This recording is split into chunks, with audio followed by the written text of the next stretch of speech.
Ladies and gentlemen, boys and girls, welcome to another edition of the Zulu 24 podcast.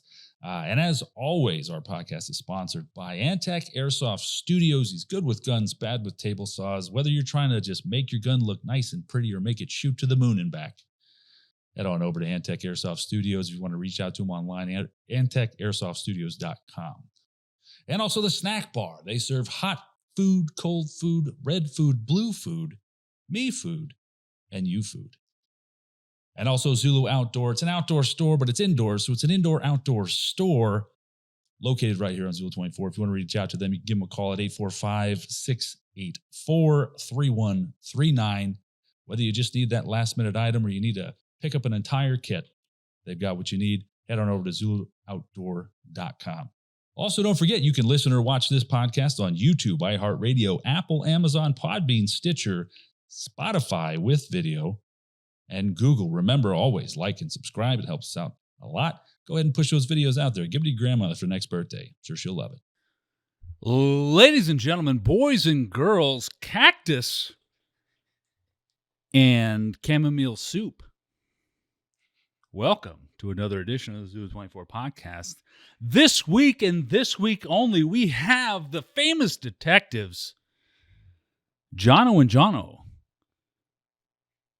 from New Zealand. They're coming to us from the future. They're using the Wayback Machine, a.k.a. the internet, to come on and talk to us for a little bit about Armoured Fury. Also, we have Antec from Taranaki Airsoft Studios. If you want your guns teched, head on over there. Jonno and Jonno, welcome. Thank you. Thank you. Thanks for having us. No, most welcome, most welcome. Now, also, I know I said from the very beginning of this podcast that I would never do a Skype podcast because you can hear it. You can hear it. However, through the modern technology that we have, and also the fact that it's $1,700 one way for these guys to come over here, and quite frankly, only 200 people freaking view these things. We're doing it not through Skype, so the way that you guys will be seeing it, if you're watching, they're filming on their end. We are filming on our end. So through the magic of movie, we're in the same room, baby. How's that feel? Not only did you travel in the past, well, not only are you in the future, but you also traveled to the past. How's that? Yeah, figure that one out. We live in the future, baby. Yeah, because like while you talk to us right now, you're today where we are, but you're actually tomorrow where we are. That's right. So you're tomorrow. Like you're in two places at once. Yeah.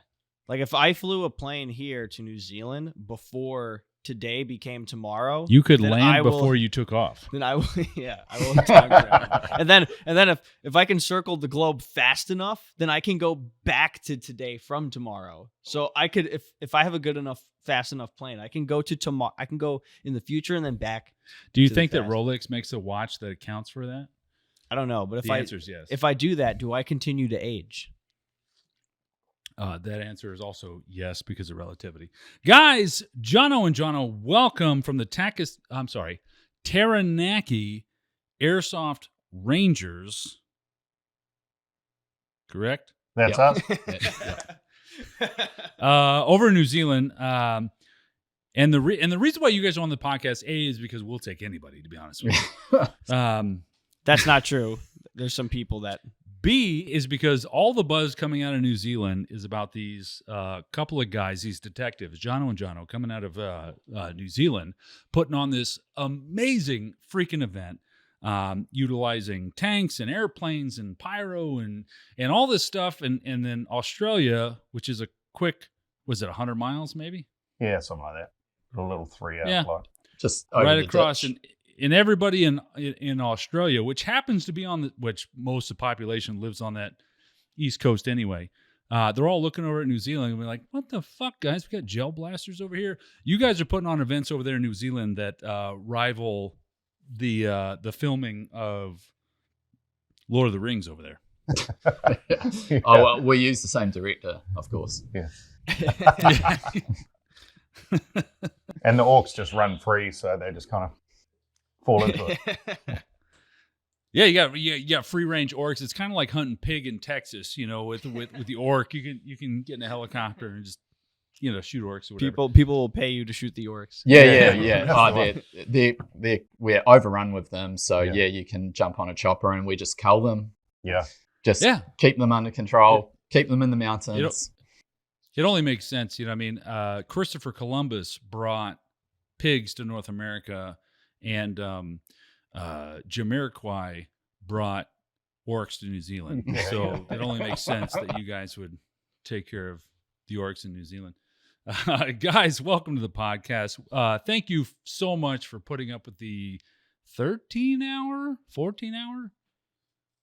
Something like that. It's 6 p.m. here, which is There's a ridiculous time delay, and actually with you guys at home watching, they are literally in tomorrow, and we are in today. That sounds so dumb. Yeah. Okay, there's a huge time discrepancy between the two of us, and thank you so much for you guys putting up with our American not metric bullshit and figuring out what time. Thank God time isn't in metric.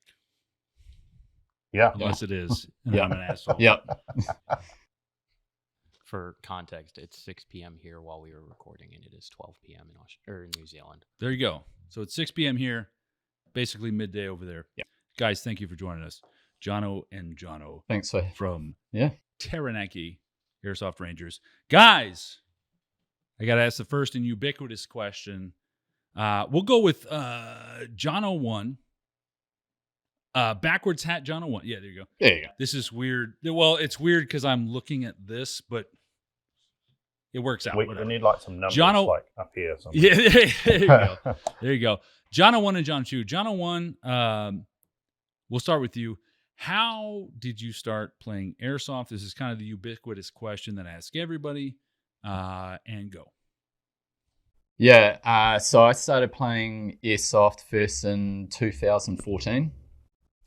So I didn't really know too much about it. And then my younger brother, of all people, just rocked round to his house, and I seen in the corner of one of the rooms in the house, there was a plate carrier. And I do, have always had a lot of interest in the military and everything to do with it. So made a beeline over to there, and I was like, what is this? And yeah, that was pretty much the introduction to playing airsoft, and went along to my first game. And it's really, like so many years later after starting, it's like you still vividly remember your first ever game. That hasn't really gone away because it's intense. Like first time around, it's a wild experience. And I think hence why so many people, when they are introduced to it, just go down the massive rabbit hole that is airsoft. So now I don't want to interject, but I don't want to interject, but I'm going to interject. Did you play paintball before that? Because I find with a lot of people, it's like, oh, I used to play paintball and then I found airsoft. Is that true for you or no? Just on a social level, like just every once in a while. So, it was fun, and we at one point, all us friends were living together, and we all went out and bought paintball guns, but it was never at a high, kind of like at a consistent kind of club or competition level. It was just very social. Airsoft is just that much better. So Yeah. Yeah. sorry, That was an easy sorry. transition. Sorry, Paintball paintball. sucks. So it's like, and it is just a complete rabbit hole. It's like, if someone says to you, what is airsoft? I just like, it's very hard to answer that because it's such a creative space. You can really be who you want to be. And you just get such a good diversity. You get people from all walks of life that just turn up, and we go out there and we do our thing and have lots of fun. So yeah, it's and hence why I've been doing it for so many years now. Right on. So Jonno 2, how'd you get into this? Yeah, so How did you get into this this money pit? Money pit of looking cool. Yeah, so at the time that Jonno sort of heard about it, I was living in Australia, and I was due to come back for a holiday, sort of mid 2015, and see everybody. And he said, "Hey, I've been playing this sport airsoft," so jumped online and checked out the club. Saw a few videos and some pics, and thought, "Hey, let's get into it." So bought a kit off eBay, just slapped a little ACU kit together and jumped on a plane, and the rest is history. So it was hard because flying back to Australia and not having it there was a weird scenario. But then it just seems to be like every time we came back for a holiday, it was just like, cool, see you later, I'm going to the field, So that's kind of how I got into it, and then moved back to New Zealand to be closer to family, and here we are. He came back for airsoft. Came back for airsoft. I mean, naturally. Is that a wrong thing? Yeah. So let's talk about so New Zealand and Australia are kind of like twin sisters, except one's really badass and one's another sister. Yeah. The other sister. In terms of freedom and the little sister is like the cool. That's the cool island, and then the. I mean, there's a reason why they chose New Zealand to film The Lord of the Rings. Yeah, for sure. There's a lot of swords and action and cool and balls and men, having a good time. So, I mean, it makes sense though that Australia having all that land to shoot and hunt and be free, and also they were a British colony that was a prison colony, so it makes a lot of sense that they shouldn't have guns. Because I know. because everything there's trying to kill them, so they shouldn't have. That makes sense, right? Like this, Yeah, that just makes sense. So of course all the smart people swam the 100 miles because they were badass and their testicles dragged the fucking ocean like anchors, and they fought against their huge gonads to get to New Zealand, and that's why New Zealand's better than Australia. Fight me. But Australians will fight you. That's fine. The Australian animals will fight you. Here's the thing about Australians: they never fought for their freedom. Americans did. I saw a video of an Australian guy. I saw a video of an Australian guy punching a kangaroo in the face because it was like drowning his dog. This kangaroo had the dog by the collar and was drowning it. Like what? Like prison body jacked kangaroo. That just shows you how pussy kangaroos are. Yeah, definitely. Even though they look like deer who took steroids, like it just shows you, like your government took away your right to fight them. Yeah. Yeah. You just put your dick on a table and they chop it off. Is that how that? It could be. It could be. I never got too involved in their customs. Oh, come on, guys, trying to represent your company well. We've already fucked ourselves. Here. So real quick, just before the comments destroy us, New Zealand to Australia is 1,100 miles. 1,100 miles. So your ancestors were even huger dicks than you thought. Yeah. That's a hell of a feat. 1,100 miles. That's great. That's like half the continental United States. That's a long way to drag your nuts along the bottom of the ocean. So that's not even remotely close. So in the stupid American's mind, it's like Australia, New Zealand, but in actuality, it's Australia, New Zealand. Yeah, I mean, like Australia, ocean, New Zealand. Yeah. Half the Pacific Ocean. Actually. Oh, fuck. Atlantic? What fucking ocean is that? God damn it. What, New Zealand to Australia? Indian Ocean? What the fuck? Where are you located on the fucking globe? Down the bottom. Down the bottom. Oh, man. Side note, the United States from California to Virginia is 2,500 miles. So you're so pretty I said spot on. half, Yeah, about half. Said half. But between Australia and New Zealand, you have the Tasman Sea, and then Tasmanian Sea. On Google Maps, it's Tasman, Tasman. Is it Tasman or Tasmania? Tasman. God damn it! It's spelled Tasman. It's all right. We'll cut all this shit out. Make me look real smart, and you guys look. I love everything about this. Let's have it. Geography's stupid. Is it? Is it America? I don't care. Can I surf on it? No, I don't care. All right. So, gentlemen, welcome to the podcast. I know we're just kind of joshing. So let's get into it, man. You guys started Airsoft a long time ago. And then within the past couple years, within the past 10 years, you guys started Taranaki Airsoft, which is an airsoft club because in New Zealand, you have to be part of a club to play airsoft. Is that correct? Yep. Yeah, for sure.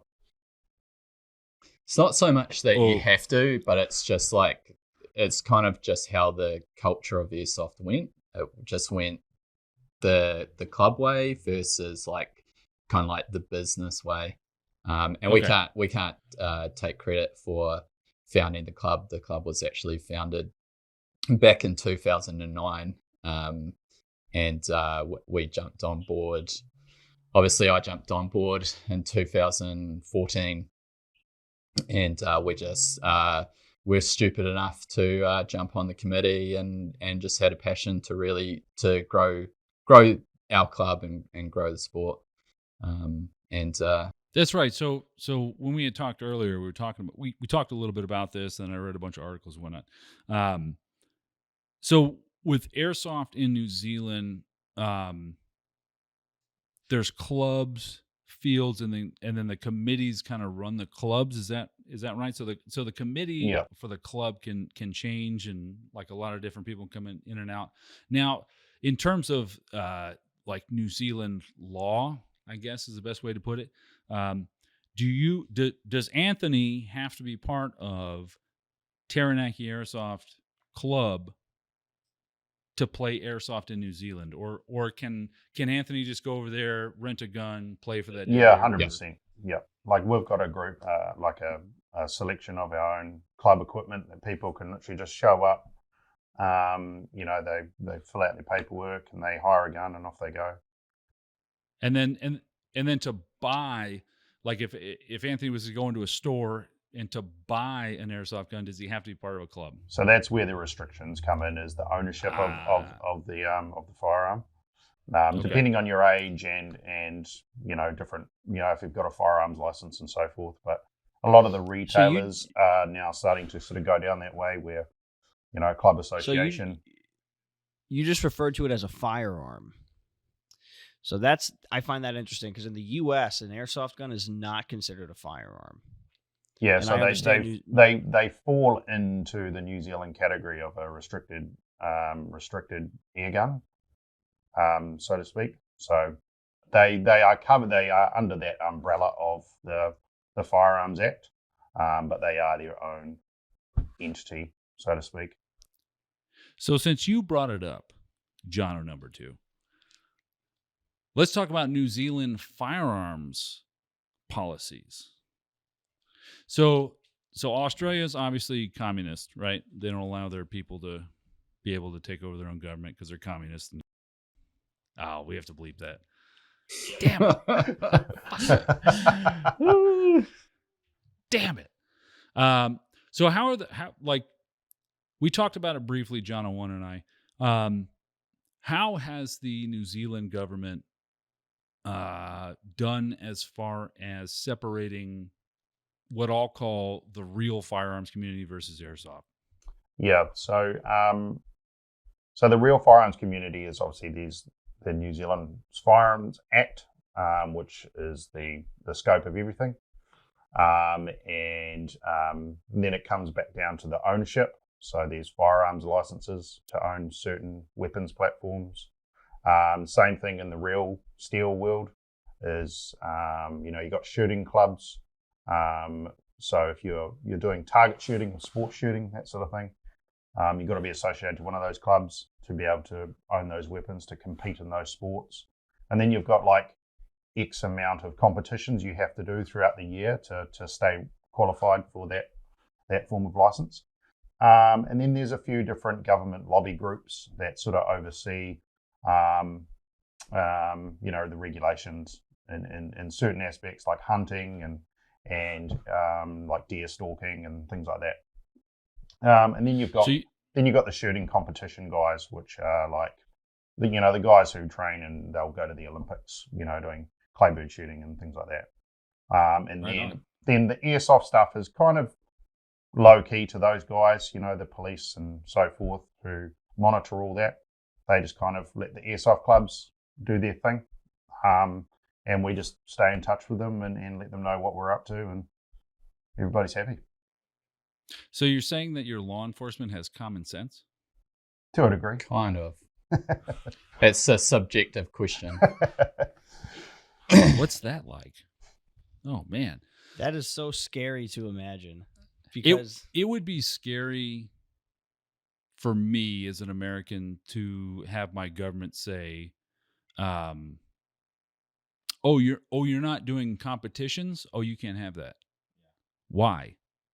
So we talked about this. Jonno and I talked this a little bit, and I was like, the whole purpose of guns in America is so that the people can take over the government. Like literally, that's the point. Is so that when we feel like the government is doing wrong shit, we can literally take over the government. And so when our government makes rules against that, we're like, oh, whoa, what are you doing? Yeah. You're trying to make it so that we can't take over the government. So for us to hear in New Zealand, which is not wrong by any sense of the words, it's just different, that your government is like, no. Are you shooting competitions? Well, you're not shooting anymore. Well, you can't have that anymore. You got to keep shooting. Like to me, that's like, what? It's just a difference of culture. It's not anything right or wrong. It's just for us. That's like, whoa. Yeah, and that yeah, whole, it is. It's that whole different. purpose, that whole intent of why we have a Second Amendment was written by the founders of said government. Yeah, they're like, look, people are fucked up, and so can we, because the government's just run by people, and got to be in check. So that and there's more to that than just having guns to keep the government in check.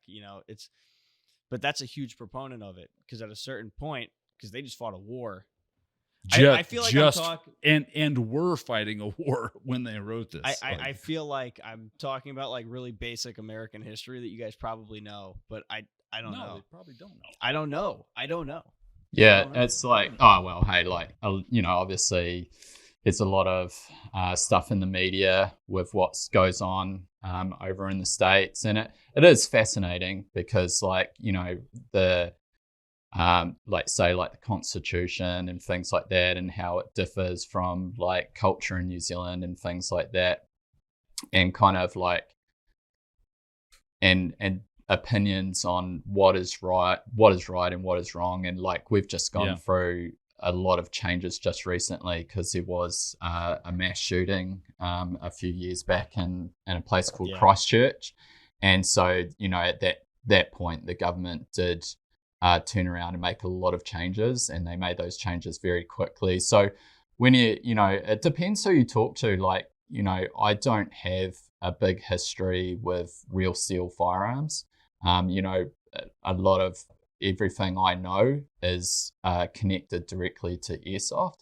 But, if you were to have a conversation with someone that, say, is grown up with, going hunting all his life and his own firearms and all the rest of it, that they would have been captured in a lot of those changes. So they might actually have a very different opinion than what I would. So sometimes it's, it really depends who you're talking to. Sure. No, absolutely. It also depends on the population base. What population does New Zealand have? Total population. 5 million, I think. Yeah, 5.5 mil. 5.5 million. The U.S. is 330 million. Yeah. You know what I mean? So and on top of that, there are more guns in the United States than people. Yeah, I heard that. Yeah. It's So crazy. Makes sense. statistically speaking, we're going to have more shootings than New Zealand's going to have. Yeah. You know, but I do like the problem with America, which New Zealand seems to have remedied, right? Is that in America, firearms, real steel, whatever you want to call them, are like airsoft gets lumped in with that because we look the same, and that's like, oh, Kind come on. of like when there's gun control legislation that gets passed in the U.S., whether if it's on a federal level, which oversees the whole country, versus a state level, which is just one of the 50 states in the country, airsoft doesn't get lumped into the firearms regulations. So like if you have a real firearm and it's a rifle, it shouldn't have a barrel longer than 16 inches. Or sorry, shorter than 16 inches. You know, so airsoft is not lumped in with it, such that if like my 10-inch airsoft M4, like it's not a rifle, you know. So there's a discernment there, but what boggles my mind in America is that there's obviously a huge push for gun control, on real firearms. Yep. But then on top of that, and there is some grassroots support for that for sure. There are people who would vote based off that, but then there's also like this top down kind of what's the right word to call it? Incentive. Not incentive, but There's a very small minority of people in America that want to perpetuate gun violence and use that politically and also internationally to garner support. yes, and that's top down. And it's top down, especially right now. And so like every opportunity we get to explain that 97% of Americans own guns. Well, that's not true. That's not true. That's not even remotely true. Don't listen to that. Strike that. However, I would say like 75. no. So this came out the other day. Actually, I'm glad you brought it up. It's something along the lines of, an ABC reported it. 53% of It's way lower than that. 53% of households in the United States have someone in it that own a firearm. There you go. So But 50 also on that, normally the Republican Party or the Republican side of the population has a larger percentage of gun ownership, and they Sure. still do.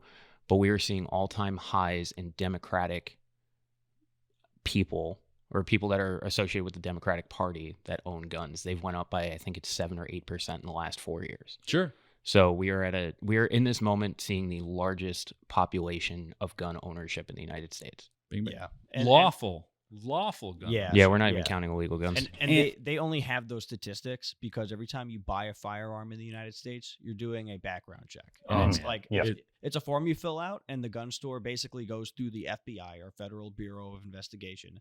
They have their own Jonno and Jonnos in there.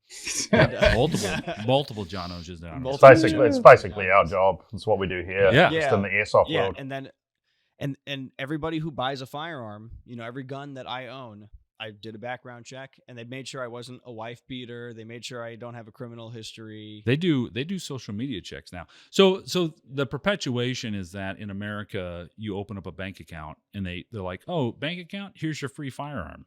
It's just not the case. Like there are laws upon laws. Anyway, it's not what I was getting at though. What I'm saying is that with all this new firearm reform, for some reason the states, like federally, there's a firearm reform, and then in the states, they're like, oh, also this other thing that looks scary, this replica stuff that needs to go away as well. Yeah, and that's kind of what I was saying. Like there are lobby groups, campaigns of people who have their own incentives, whether if it's a personal belief or whether there's like money involved, of who are saying we need to ban guns, and they'll do the like Brady campaign, Moms Demand Action. So there are people from the bottom of the hierarchy, I guess, in our government, the citizens, trying to get the government to make these changes. But then with airsoft, there aren't groups of people like, yeah, we got to take care of those airsoft guns. All the legislation against airsoft in the U.S. is just from the government. It's also from people who don't know. Yeah. All the legislation for guns is from people that don't know. So you can imagine tenfold where they're like, wait, this 12-year-old is going out and shooting this thing that looks like a thing that did bad stuff in this school 10 years ago. Yeah. Like, we can't have that. You're just training school shooters, you know? Like, so that's where we're at. However, guys, I got to take a piss break. So you guys are doing Taranaki Airsoft Rangers for a long time, right? And then you guys decided to do an event, and that event was called Operation Armoured Fury. Let's talk through a little bit of mindset behind that. Yeah, so we've been helping to run Taranaki Airsoft Rangers for a number of years. So we kind of did other small inter-club events and things like that to kind of because running any type of event, like, it's not just the game, it's everything. Like, you're providing a service to your customers. So like, there's you have to figure everything out. So we slowly kind of built up over the years, and then we just decided one year that, so kind of how it came to be is, like, for us, we watch all these airsoft events from around the world, and we go, man, like, what these guys are doing in America or Europe or wherever it might be, like, all of the stuff is amazing. Why aren't we doing it in New Zealand? And it was, and we didn't have the answers, but it was a question like, well, like, is there a reason? Like, I don't know of any reasons. No one's come to me and said, well, you can't do that stuff because of X, Y, and Z. So it's like, no one had the answers, or no one had the answer to say, no, you can't do that. So basically what happened is, I knew a guy that owned a 3-scale replica Mustang. Jonno, number 2, knew a guy that owned a Stuart tank within our kind of town that we live in.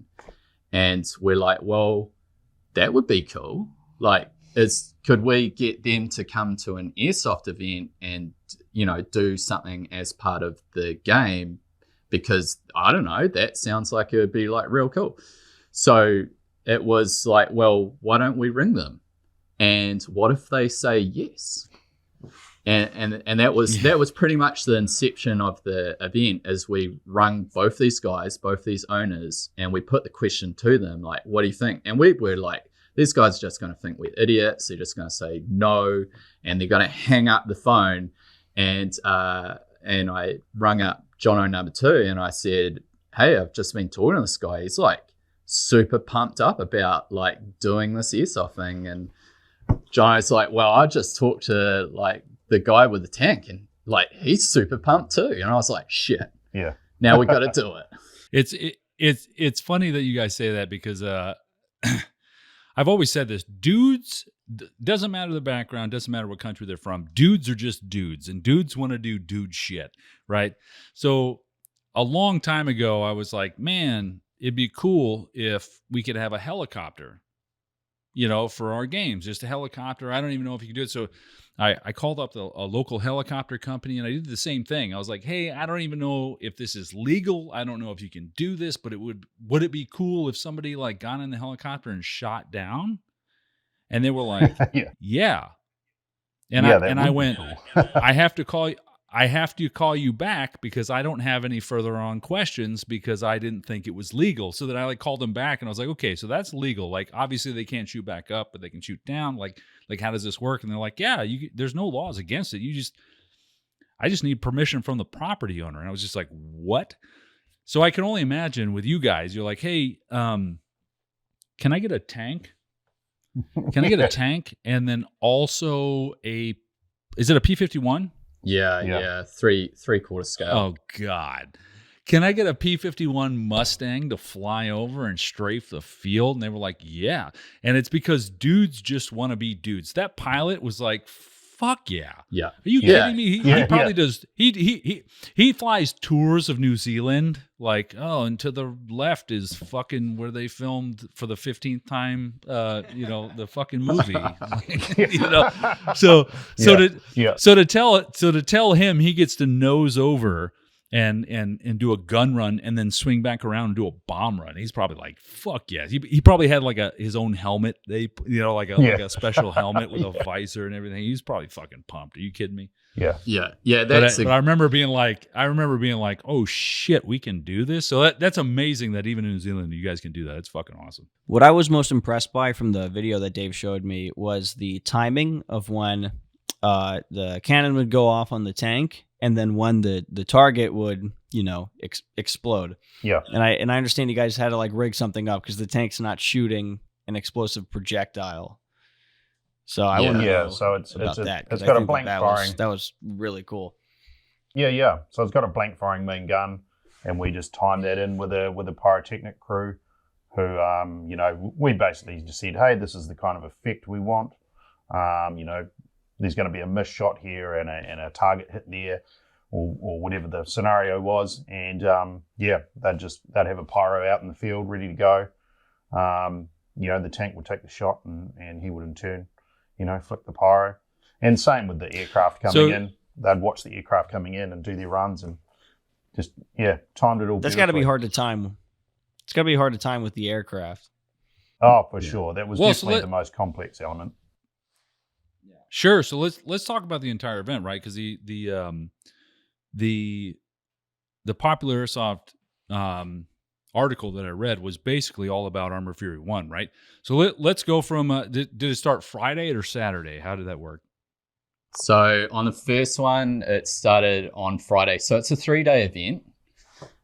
So a lot of what is, you can watch on YouTube and things like that is just like what we would consider like the main event, the main game scenario. But it's a 3-day event. So we actually have IPSC shooting competition. We have the main game scenario, which is an entire day. And then on the third day, we do just more casual skirmish gaming. So we basically do as much as we can in a 3-day span, and encourage all the players to stay on site and just have like 3 days of airsofting basically. So before we get into the actual gameplay, let's talk about the logistics, right? Setting everything up. How was the time leading up to that event? Because I mean, this even just looking at the video, you can tell that there's a lot going on there. Yeah. So it wasn't like you just showed up to a place and was just like, hey, we're going to do a thing. Like there's 6 to 8 months of prep there, like easily. Go ahead. Yeah. So the first one took 6 months of planning. And when I say 6 months, that was pretty much me every single day, spending time prepping, planning. And it was a complete unknown. We were doing something that had never been done. We were using companies that weren't fully familiar with what we wanted to achieve. So there was a lot of meetings and a lot of like making sure we're communicating so everyone understands what we're trying to do, what we can do, what we can't do. So describe real quick how because you guys have a ton of sponsors, right? So describe real quick like how you approach these companies, and then also once you got to sit down and meet, like how did you describe it? Like, hey, we are nerds and we shoot BBs and we want explosions to go. Like how did that conversation go? So some of them, like you could imagine, with a previous company that I worked for, I traveled a huge amount. So I was very fortunate that I could go have face-to-face meetings, and that was really helpful. And, going into, airsoft retail shops, there is it's a little bit of an easier conversation. But I still had to pitch it. It still felt like a bit of a sales pitch because, again, it was like so out of the scope of what any company that is involved with airsoft had ever experienced before. And so, it was going in there, sitting down, having a conversation, and just hoping that I can explain it well enough for people to take us seriously and to, because And now, did you guys have like a video, or was this all just like you sitting down with PowerPoint? Like, you had nothing. Yeah, You were just yeah, like, pretty much. so the gun goes like this, and then the BB comes out, and then he's like, "Oh, hit!" Like that. That's tough. That's that's a it tough right there. sale. yeah, That's a tough sale. So part of the beginning part is all getting all the sponsors and everything together, and but then there's some field prep that needs to happen as well. Is that right? Yeah, for sure. Huge amount. And the other logistical problem with like airsoft in New Zealand, because it's run by clubs, is it's like the finances. There's not a lot of money because it's a club. It's not a company entity that's like trying to turn over a profit and build margins into everything. So you're again, this was another challenge for us, is like, well, like, how do we take this club and provide it with the finances it needs to produce, the most expensive airsoft event in the entire country. So there was so many logistical challenges, and again, we didn't have a blueprint. There was no one that had come before us to say, hey man, this is what you need to do to like make all this work, to make it successful. So we were having to like just learn very quickly on the fly. And then, you put in like doing upgrades to the field and bringing in extra infrastructure so you can improve the gameplay in different areas. And like the other Jonno was literally on a bulldozer cutting and grooming tracks like the night before the event with like torches, because we ran the event in September, and in September it's like the weather's still pretty dicey, so we had a lot of rain and a lot of delays, and it was stressful. We were quite lucky during that sort of planning phase too, because the club itself was in a massive growth sort of sector of its life. So Jonno and I had sort of joined the committee, and we had a really, really solid committee at that time who were really liked the idea of experimenting with new things and growing the sport and growing the club. So we had grown to a point where we were, now one of the largest clubs in the country. So a lot of the field assets were already starting to happen. We'd put little plywood buildings around the place and, cut some new tracks and that sort of thing. So it all definitely, that helped that process sort of move along. But the weather, like John was saying, was not nice. Leading up to that point, we definitely didn't want to sink a 13-ton tank into a swamp. So because tanks people may not know this, but tanks get stuck. And they get stuck hard. And when they get stuck, they get stuck. Yeah. And you need something bigger to pull it out. There are tanks from World War II that are still stuck. Yeah. So I just want everybody at home or whoever's watching to understand what we're talking about. These guys are putting on an event, and what they're talking about is modifying an existing field so that a tank can drive around. A tank is a Sherman? Yeah, Sherman tank. A Sherman tank. Yeah, Stuart. Oh, Stuart. Which is slightly lighter. Same. Yeah. I think it's like half the weight. So a Stuart tank can drive around while they've got helicopters in the air. We just lost video. Sorry. So anyway, for everybody listening back home or watching back home, these guys are talking about modifying an airsoft field so that they can make a tank, a Stuart, drive around. Now, that's not the only large-scale piece you've got going on. In the intro, Jordan will be putting in you guys' video. You've got static anti-aircraft guns. You've got little birds. Little birds are helicopters, if anybody's... I think everybody knows what a little bird is, right? You guys have P-51 Mustangs flying around, is that correct? Like, how the fuck, man? Yeah, so we had that for the first one. Are you going to have it for the second one? Well, it gets a little bit dicey when you've got a fixed wing aircraft flying around with a helicopter as well. So we really had to decide. And the cool thing about it is when, we had real good success with the first one. So when we went back to, all these clubs and companies and individuals that were involved, like, they're like, sign us up, just let us know when it's going to happen. And so, like we Our did. tanks are there. Yeah, we did get we're now to a point where we have too many assets. So we had to be really specific about who could be there, and it had to basically, like, the way we make decisions is if we can't do it at 100%, we don't do it at all. We just have to we have to cut it off. That's a good way to do it.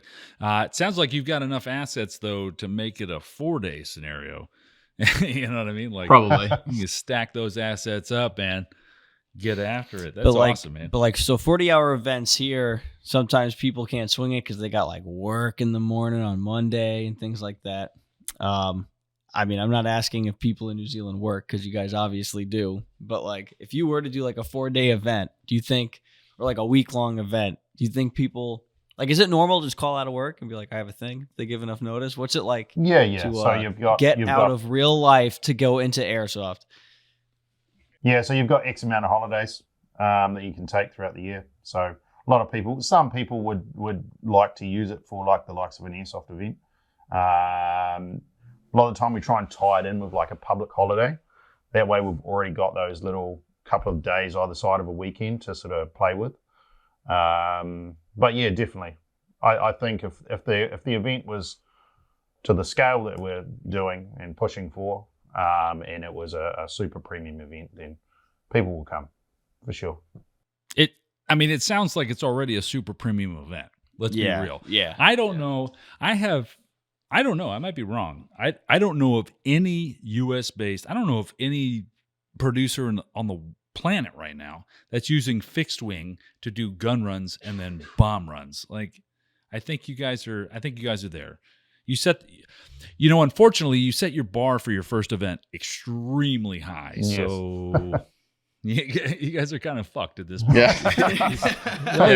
The only way is down from here. Yeah, So you better have a beef. Yeah. You better have a B-52 dropping fucking carpet bombs. You guys better have dog fights happening in the air. Yeah. Player flown. Player flown, yes. Player flown dog fights. That's how it's got to happen, guys. So anyway, day one of Armored Fury, you guys did some ICSP shooting stuff. And then let's talk about Saturday. How'd Saturday kick off? So, with the first event, it was very choreographed. Because as you know, like, airsofters are just extremely unpredictable. It doesn't matter how carefully you plan, someone will always stray in a place they shouldn't. So we call it herding kittens. Yeah. Yeah. Definitely kittens. Yeah. Armored Kitten was going to be the first name. Yeah. So that's the challenge, right? Like, you're charging an individual player a set amount to go that event, and the challenge is to make sure that they enjoy it. One part of that is the gameplay. So we just try to keep it simple, keep it exciting, but keep it very structured. So then it became predictable, because everything had to go smoothly. Like, we didn't, until we'd run the entire game scenario back to, like, front to back, which was on the day of the event. Like, we couldn't pre-do it. Then, like, we didn't know, so we just had to keep it really simple. So it wasn't complicated. It's not like it wasn't a complicated milsim objective, like squads going off in every direction. It was just kept very, very simple. And we just use, those exciting assets, like, a Stuart tank firing a main gun, and it had gas-fired machine guns as well, and the pyrotechnics. So sometimes you can overcomplicate it. by wanting it to be super sophisticated. But if you were to walk, if you're all kitted up in all your gear and you're following a Stuart tank and it's firing all its guns and there's explosions and planes flying over, like, I'm pretty sure that person doesn't need to shoot a single BB and they'll be like, damn, that was fun. Yeah. Yeah. Yeah, and the amount of precision that's needed, right? When we were looking at the videos and everything, and the coordination needed. I always look at things from a logistical standpoint, right? Like, I produce games, so I understand, like, well, you can't have players there because there's an explosion going off, right? Like it's amazing to me, like, how close you guys have players to the tank that's moving. Yeah. And also, but the players are still back from the gun, right? Like, everything's done safely, right? And then you've got the blank fire coming out of the Stuart, and then the explosion down range. It looks so good. It looks phenomenal. And I can only imagine what it looked like for the plane to be strafing. I think in that article you guys said you guys had two different types of pyrotechnics for the plane, right? So the plane would fly over, and the first one was like a gun run. So then it would look like bullets hitting the ground, right? Yeah. Those pyrotechnics. And then the second time they came around was a bombing run to take out the tank. You want to describe that a little?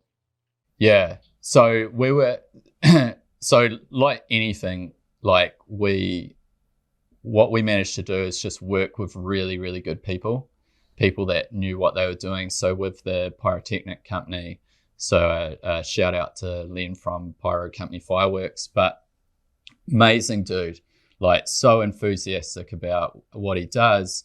And so, when you're working with really good people, basically all we told him was, hey, like, this is what we want to do. Like, we're going to have this Mustang, like, flying over. What we want to do is we want to do a gun run with the first pass. Like, can you build pyrotechnics to kind of reenact, like, bullets hitting the ground in a strafing run? And he's like, yeah, 100%. Because, like, everything's built from scratch. So he's like, you tell me what you want it to look like and how loud you want it to be, and I will build it and test it.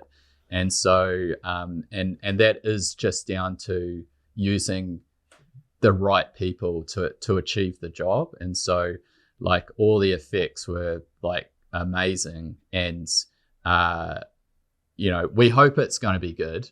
And then you see it happening, you're like, man, like, that was spot on. That's everything we could have ever dreamed of.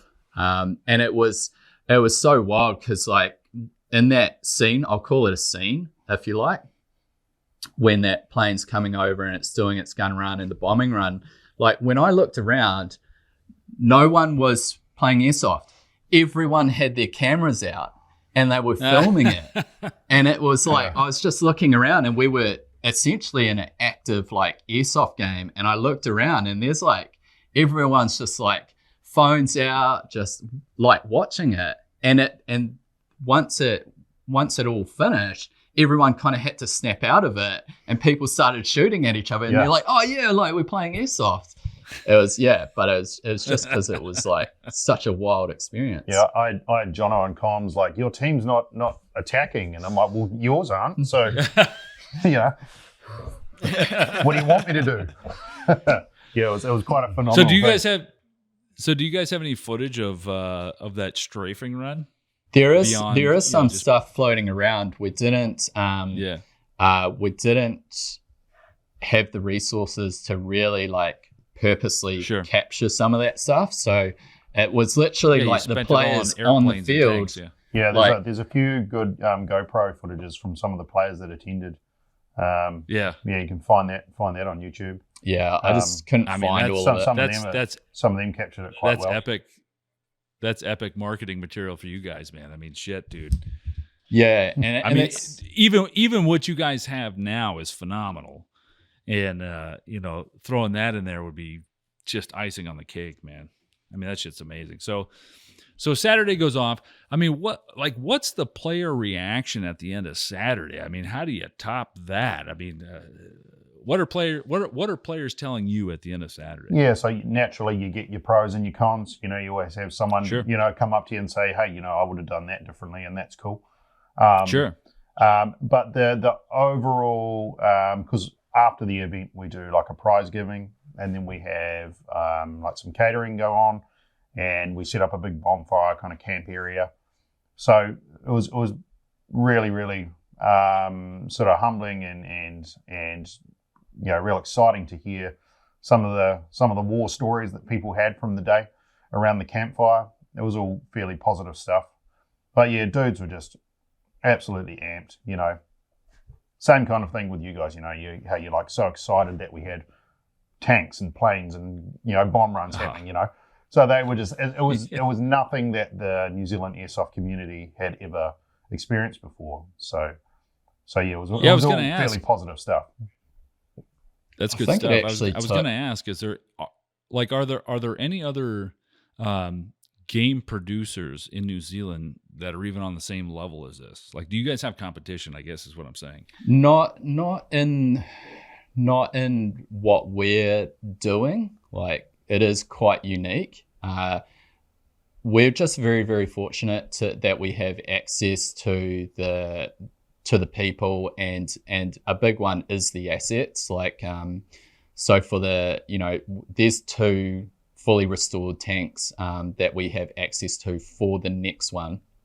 So that's a Stuart that will be back again, but also a Scorpion, and just a lot of other military vehicles. So you know, if we were to put all of those assets on trucks and truck them to a different AO, then we might actually find that it's not possible to reproduce that somewhere else. So we are very, very lucky, I would say, very fortunate to just have access to that. So no, not really. We're doing stuff quite differently. We're just really trying to take airsoft into the future and just ask that question that we asked from the start, like, why can't we do this? Is if there's not a reason, then let's see if we can do it. And that's what we were looking to do with the second one. There is another company that's starting to produce some really, really good airsoft events that are going much beyond what clubs are doing, which is really, really exciting. So that's the MIA series, which is in a different part of the country. So they're milsim, like very, very milsim. And we talk to each other, and we're real excited to see what those guys can do, because like we just need it. Like the airsoft community needs it. We need these. Like, we need people Push the boundaries. Yeah, we need to push the boundaries, and we need to keep pushing the boundaries, and we need to bring technology into it as well. So yeah, no, we feel really, really fortunate to be able to do what we're doing. I also realized with my question, I kind of painted you guys into a corner. So I do realize that I was like pitting you against every other airsoft producer in New Zealand. So I appreciate your. I think too, because it's kind of new territory here. So there's, you know, everything has just been at a club level. So yeah, there's been large scale games. You know, I know of other games that have happened where they've had APCs running around and things like that, and you know, they'll go on a boat out to an island, and you know, they'll have a shootout there and then come back and things like that. So oh shit, but they're like sort of, you know, large scale, just like a club level kind of base thing. We're taking a format like, you know, heavy artillery and armor and pyro and stuff like that. You know, we were kind of the first to sort of really sort of push that thing. So it is good to see that on the backside of the first event, that really stimulated some things, some territories like, well, why can't we do the same as, you know, what the Taranaki guys are doing? So it's cool to see these guys coming out and really wanting to push the boundaries in their sort of field, you know, whether it's milsim or speedsoft or, you know, whatever the other guys are doing. It's cool to see that, you know. We're excited. Speaking of speedsoft, right? So At your event, so in America, there's a large speed soft community, and I'm not going to say that quote unquote milsim and speed soft don't mesh, but they don't mesh. How is it in New Zealand? Is there in America it's like 50-50, I'll say, like between milsim and speed soft. How is it in New Zealand? Is there more of a milsim community? Is there more of a speed soft community? Like, how's that working out? It's probably majority outdoors. And I can't speak in detail for the speed soft community because I'm just like not involved with it. But it's the outdoor scene in New Zealand. I mean, if you look at the country itself, it's like you're predominantly going to be playing airsoft outdoors. It's an outdoor sport, but it's definitely like I would say it's growing. Speed soft is growing. It has to grow. Like, airsoft across the board needs to grow and thrive and evolve. And from the stuff that I've seen the guys in New Zealand doing, I'm like, it's a legit like community. And they look like they're super pumped to be doing what they're doing. So it's like, well, go for it. But it's definitely not huge. We just don't have the infrastructure. If you had access to indoor CQB buildings throughout New Zealand, yeah, maybe, but CQB and indoor CQB in New Zealand is small as well. We just don't have the businesses and the infrastructure. So it's mainly, I would say 80% outdoors. Yeah. And it really depends on where you live as well. If you're in like some of the bigger cities like Auckland and things like that, there's just a large amount more people playing. So, and a lot of there's only 2 or 3 kind of indoor arenas around the country. So that's where majority of that's going to happen. So we don't see a hell of a lot of it. So now for Armored Fury 1, did you guys see a lot of we just short term it to dye I-4 mask, right? So basically it's speed softers who are coming out to we'll call it woods ball games or whatever. Do you guys have a lot of that for Armored Fury 1 or no? Just mostly the mill simmers? It's kind of hard to know because a lot of the guys who they might be speed softers, they're still associated to clubs and things. So it's also outdoor guys running. Yeah. It's not dye masks aren't a big thing though. Oh. That's all I'll say about that. Yeah, okay. Yeah, we don't see it too that much. picture next to the tank got ruined by the guy with the rainbow dye mask. Yeah. I think for some people love them because it's like, it's all in one. Like you just chuck it on and out you go. But you can't look like an operator with one of them on. So people don't do it. Yeah. Guys want to wear their boonies or wear their helmets and their, shooting glasses and mesh, whatever. But no. So I got to ask too. So, we're I'll use the word privileged in America to have thermal optics and night vision and stuff like that. However, in your video, you guys got night vision too. Yeah, it will. Yeah. So what I would say is all of that technology was expensive so many years ago. Now it's not, and we've got a pretty, I think, a recent company that came on board, Night Raider, and their company only sells thermals and night vision. So it is starting to become more common in the airsoft community. So much so, like we have guys in our club that run it. To put in perspective, like a twin tube would be, 2+ gen would be like 8,000 New Zealand dollars. So it's still pretty pricey, but it's cheap enough that it is coming in, and there's enough of it circulating that we're like, all right, we need to actually pay attention to that because we know for the second event we're going to have a night op, and so we need to make sure that for the night op that we balance the teams out and not get a situation where everyone on one team has all the night vision and the thermals. Because like, and let's be clear, thermals is cheat mode. There's no doubt. Like the thermal technology is crazy. But I'm in the market for thermals. No, But that was going to be so that was going to be my next question. Yeah. actually, but continue. Yes. So like our job as event coordinators is to look at like who is our player base, what equipment are they bringing. Like not everyone's going to have night vision thermals, but we need to make sure that those people still have fun.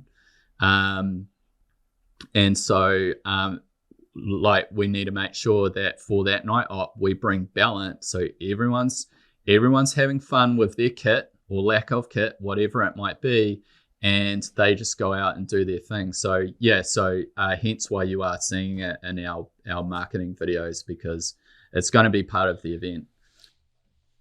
So my follow-on question to that was going to be regarding thermals, but I'll backtrack a little bit and go into balancing, right? So night vision in airsoft in the US is a given. Like it's very, very, very prevalent. And so that pulls people back. We do night games once a month in the summertime all the way through October, right? And so a lot of people get turned off by that because in their minds, night vision is daytime for the person wearing it, right? So we balance that by requiring everyone that's playing to use a tracer unit and tracer BBs, right? Like that's the balance, right? And that's a way that we can balance so that the guy without night vision can, the guy with night vision is always going to have the advantage until he takes that first shot, right? Yeah, or unless you strike him with a white light. Yeah, exactly. A candle will bloom out night vision. But here's my argument with airsoft and thermals. And maybe the US is too far gone, but maybe you can save New Zealand, right?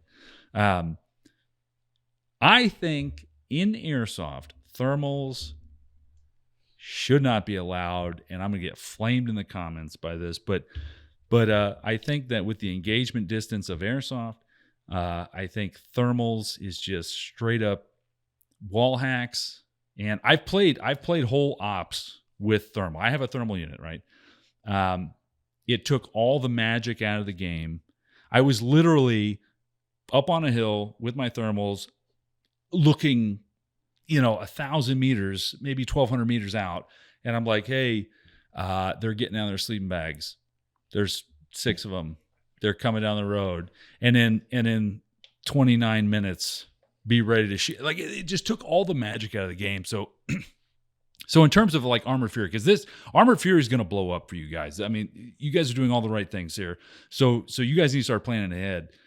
I'm telling you what to do. Jesus, you're doing better than we are. It's encouraging. Well, no, it's not coaching. It's like the backup reserve cricket player. Do you guys have cricket? I don't know. I'm trying to like cricket player. Telling the coach what to do, right? I think if you start now, like thermals may not be the best thing for airsoft, and I'm gonna get flamed in the comments for this. I think New Zealand already has it covered because of the price. I'm on the Night Raider website. Wow, it's expensive compared to here. How much? So a pair of dual tube white phos katanas is $1,100, or not $11,000, $11,000. For context, that in the United States with that spec tubes is like $6,500.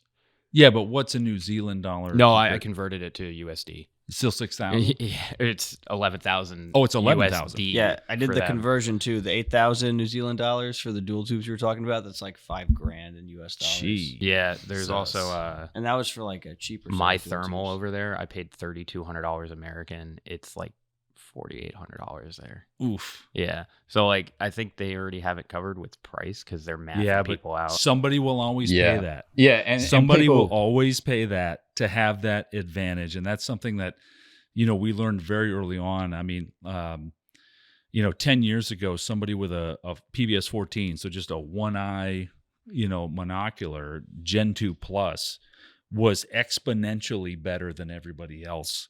at night, right? Because you can see something, and it just grew. We call it the airsoft arms race. You know, I find it wild that they actually sell Gen 2 tubes. I have not seen a company in the United States sell Gen 2. yeah. But if that's all, I know that's think like about, that's average from what I'm looking at. well, there. I mean, think about the advantage that I mean, that's from seeing black to seeing 100 feet or 200 feet. That's fucking phenomenal. I run a single tube and it does the job. Yeah, I'll upgrade when it's time. I mean, 6 inches is plenty. Yeah. Yeah. There it was. That's the delay. You see the delay? Well, they're in tomorrow right now. Oh, that's right. Yeah. but I think as an airsoft producer, I think when I start doing, I don't do when I do Zulu events, when I local events, I don't do a night portion. But if I do, I think I'm gonna poo-poo the community a little bit, and I think thermals are going to be a no-go, just because they kind of ruin the illusion, the magic, if you will, the behind-the-scenes stuff a little bit. But that's just my opinion. I don't know. How do you guys feel about it? Yeah. We understand what you're saying, and it's an event coordinator problem, because you know full well that players are going to turn up with this equipment. I already know that thermals are out in the airsoft community. I've seen the footage from the equipment that they're using. So our challenge is to somehow strike that balance, and that balance might be, all right, there's 2 dudes that have turned up with thermal night vision. All right, you guys are on opposite sides. Like, it's too much of an advantage to have both you guys on the same team. Like, I don't care that you're best mates.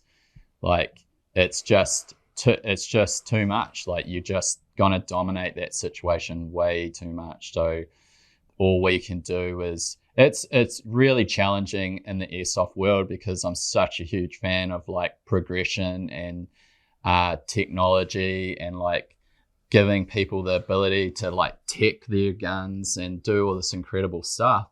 But yeah, sometimes it does make it super challenging for us to make sure that while you spend the $10,000, this kid that spent like $500 on his kit like can still have fun too, and you don't just absolutely destroy him like all night long because you've got such an advantage. Like, because you 2 dudes paid the exact same money to come have a good time, and like we want to make sure that you guys have a good time, so we got to strike a balance. And and you can't please everyone.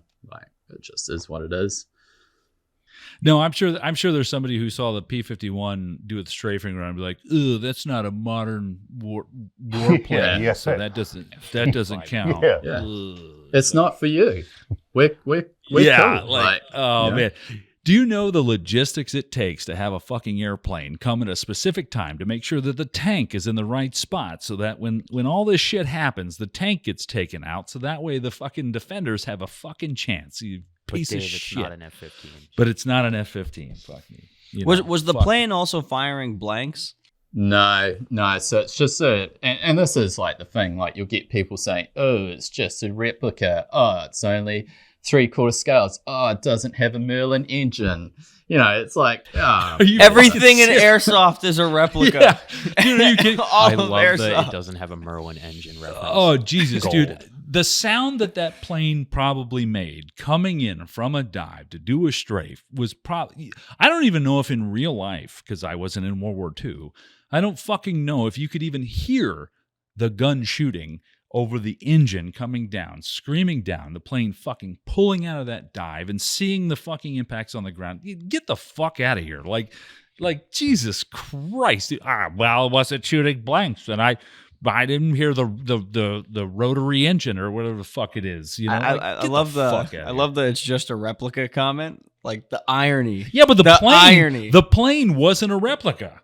You know what I mean? Like, it's a real plane with a real pilot, and if he crashed, he'd fucking die. Like how much? What more do you want, dude? I want him to eject. We'll have guys with buckets of hot shell casings, and they can just throw them at people, like right down the back.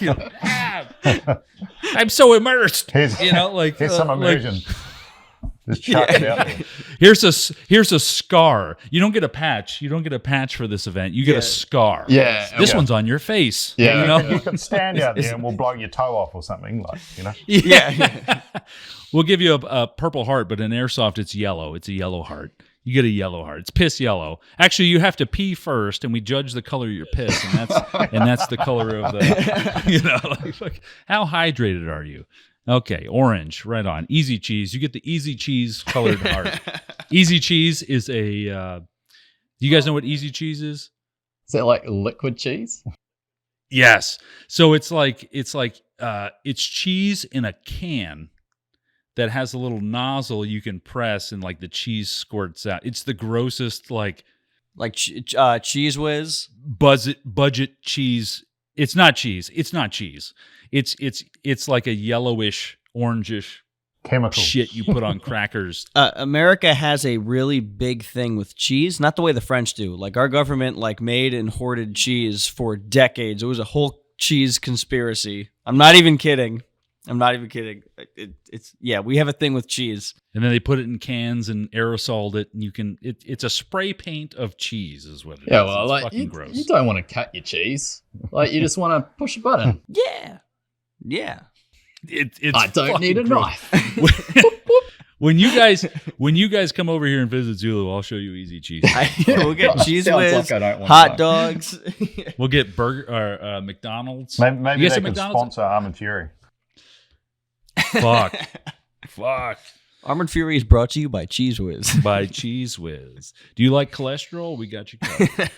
It's not even cheese. It's cheese in quotations. Yeah. But It's then, cheese but then we'll colored. have some. Fucking gross. It's is what yellow. it is. It's yellow 6. It's yellow 6. All right. So Saturday goes off with a hitch, right? Armored Fury 1, right? So all the things, all the magic things line up. Now, how are you talking to the tank? How are you talking to the airplane? Like, what was I imagine you guys as both, because I imagine you guys are both commanding each team. Am I correct? Yep, for sure. You can Okay, talk on that. so how's the communication going back and forth to make sure all this shit's lining up? I mean, what are your stress levels like? I mean, how does that work? We were definitely peaking out leading into the start of that game. You know, ready to call game on was definitely a nerving moment. But you know, that morning kind of went well. The briefings or the safety briefings went well with everybody. We had done some sort of walkarounds with the tank owners, the aircraft owners, the pyros, and that sort of stuff prior to the event. So everybody had a real good, clear understanding of sort of when things were going to go down and so forth. We did have some communication problems with the steward, so we resorted to just hand signal stuff with the tank commander in the top. But there's a really good coordinator, like a really good logistics and planning thing, because Jonno too, like he was in charge of making sure the steward did exactly what it was meant to do and didn't run anyone over or blow someone's eardrums out. And so he had his comms and the tank had internal comms, but there's issues with trying to penetrate a signal through armored plating, right? So as part of the planning, the redundancy was if comms go down, they had hand signals. So he stayed within visual range of the tank the entire time. So he could, and that happened. Like, so we had a contingency and it happened. And Jonno did such a good job of it. Like I could see what they were doing because I was on the other team and just supervising. Like it was just, and they did it so flawlessly. Like I had no idea until afterwards. He goes, "Oh man, comms went down. I had no actual radio communication with the tank. We were just all hand signals." And it's like, but that's like, you know, people that want to know logistics and planning, like that's how you do shit properly. Yeah. So we just had some and backup plans in that's place. that. I was going to say that's sorry, we're dealing with the delay. That's the difference between an airsoft player who's like, "Oh, I could write this game, no problem. We'll just use radios," and that's the difference between that and somebody who like really puts in the work, right? Like we have a primary means and then a secondary and a tertiary. And it turns out you guys had to use the secondary and it went off without a hitch, right? And the fact that Jonno won, you didn't even realize, just shows how flawlessly, like, the planning paid off, right? Like everything still happened using hand and arm signals, and it still worked out great. And that's a sign too. And what it also means is that to the player, right, which is the ultimate goal, the player never saw it. The player was just playing the game, and some shit happened, and the tank got blown up, and that, like, to them, that was just, oh man, like that was just part of the experience, and it went off flawlessly. And everything that I read was the same thing, dude. All the players were just like, holy shit, like like I didn't know what I was getting into, you know, like shit, man, I should have prepared a little bit more. You know what I mean? Like, holy shit. Yeah. So Saturday. So Saturday's the main. Go ahead. Sorry. No, you're right. Carry on. So Saturday's the main part of the game, right? So Saturday is the main part of the event. Goes off without a hitch, right? You guys do a phenomenal job. You said you get catering for the players? Yeah. Yep. Yeah. So we had like a big marquee set up, like a series of different tents, with some tables, some chairs. A friend of mine who runs a cafe, he done some catering on the night. Cafe. Yep. Catering. It's all right. We get it. So we get it. We understand what he's saying. It's fine. He came out and produced a meal. So that was part of people's tickets. They could either buy just the game event or a game event and a meal ticket. So we just done some catering. People fed everybody. Everybody camped on site, and then from there we sort of went into the prize giving, which was we had certain sponsors who sponsored certain stuff for each part of the prize giving. Some of them had their own little events that they done, like Jonno talked about the little target shoot, so they done their awards for that, then just rolled into just hanging out for the rest of the night with the rest of the NZ Airsoft community. So the players, they buy this ticket, right? It's a three day thing, right? Friday, Saturday, Sunday. They get a badass fucking game. They do an ISPC. I always say that wrong. ISPC shoot on Friday. They get a badass game with tanks, airplanes, pyro, anti-aircraft guns, helicopters, and then Saturday night they get fed. And you sit around a bonfire, probably drink some beers, you know, my style of airsoft. And all of that cost what? Like 110 New Zealand dollars? Dude. Where the fuck? Why aren't we living in New Zealand? Hold on. That's like, is that $90? That's $68.29. $68, Bruh. A Milsom West ticket is like Minimum of $150. Yeah, it's like Fuck Milsom my life. West, if you convert it, like I looked at this recently, I think Milsom West in New Zealand dollars is like $450, I think. Oh man! So it depends on the game, because like MSW, when they first open registration, sometimes tickets are around 150, 100. Yeah, they do like early bird tickets, right? 240 New Zealand, but like Guardian Center, they charge like $350 a ticket USD, which is $560. Fuck New my Zealand. the best meal I had at Milsom West was my pocket burgers. Yeah. Do you know? Did you have the easy Do you guys cheese? know what pocket burgers are? We'll go to McDonald's right before the game and buy 5 double cheese. Do you guys have like a cheese pouch? No, I just use my cargo pocket, and like there's so much preservatives in McDonald's that like you can leave it in your pocket for like 2 weeks. You can still eat it. You know, It's barely Yeah, food. good. It's barely food. It's like Cheese Whiz. But the Yeah, it's like cheese whiz. Your cargo pocket is just warm enough to make you happy at 2 a.m. So what'd Yeah. you say? That was 600 So New an Zealand? MSW ticket, if it was like the $350 Guardian Center ticket, Yeah. it's $563. New Jesus Zealand. Christ. So, and I'll say this openly, Guardian Center, phenomenal training center. I'm sure you guys have seen videos, whatever. Fuck, it's a whole goddamn town or whatever the hell. Worst airsoft game I've ever been to. They sold 800 tickets in this tiny little town, and I was actually pissed off that I spent that much money. So you're telling me for fucking 68 USD, That's ridiculous. I can get fucking Sherman tanks firing blanks with fucking effects, fucking P-51 strafing fucking tanks, goddamn helicopters, fucking anti-aircraft guns for Sounds good, doesn't $68 it? fucking dollars. And so you said that there's like God damn it. you said that New Zealand's We're doing something wrong. airsoft culture went the club route, not the business route. Yeah. So Now, so there was from a my reason. understanding, it's that like you need capital if you want to, get like you need profit. You need money to put back in. So like the price that the customer's paying, which is $68 US. But it's not though. It's 100 New Zealand. Right. Yeah. What does that represent for you guys running it? And like, how many players do you have? And like, obviously you have to pay to rent the tanks. You have to pay for I'm sure the meal is probably the cheapest part, So what we're asking is, before taxes, how much money do you make individually? Jonno, one go. Yeah. So there's a reason for why. So it was extremely cheap. There was a couple of reasons for that. One is we were kind of putting the challenge to the New Zealand airsoft community to be like, we can do this and it can be done on a budget. And everyone, it was a little bit of a wake up to the community to be like we can do cool things.